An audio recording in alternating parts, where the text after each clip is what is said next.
I'd like to read this short little extract from the third and final volume of Northern Chronicles, the three memoirs that Marion Press have published, concluding with this volume.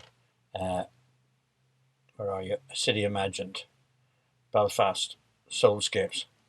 I'm going to read three little extracts. The first one is from the preface, and it kind of sets up what comes in the rest of the book. My mother had a very strong sense of family and its past, even though it was not a simple or an easy story. Those bits of memory were carried like seeds in the wind from as far back as the 1850s, over a century before I first heard them.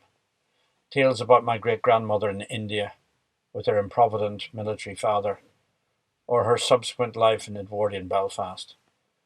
The family's never-ending movement out of the city to England, or Canada, or the United States, and always the inevitable return to Belfast. The city was like a magnetic pull. These fragments of stories were more often than not connected to the houses my mother lived in, and there were many of them. Temporary houses for the early part of her life, captured in photographs with captions handwritten on the back like "Snowbound in Toronto." This would have been in the 1920s. Visiting the zoo, this, London in the 1930s. Gaga, the family name for my great-grandfather, in the garden at Park Avenue, maybe a little later in Hendon. Asleep as it happens in his three-piece suit. Another photo has him stretching for a bottle of beer. It has to be summer just before the war.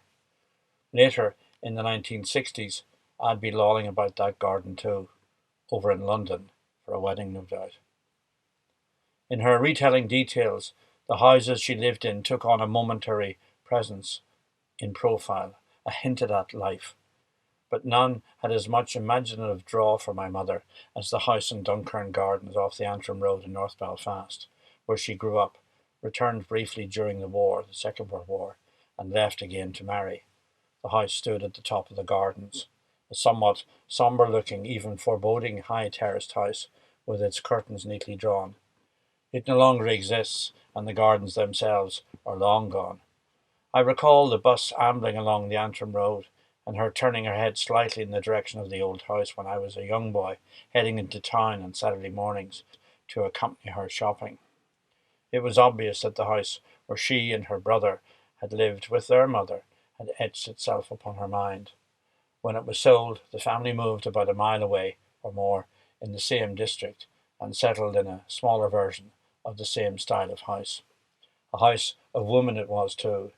Great-grandmother, she of the Indian experience, her daughter, my grandmother, my mother and my sister, until I came along and we moved to a newly built estate of houses tucked beside a golf course and called Downview, because across the loch, County Down rolled away.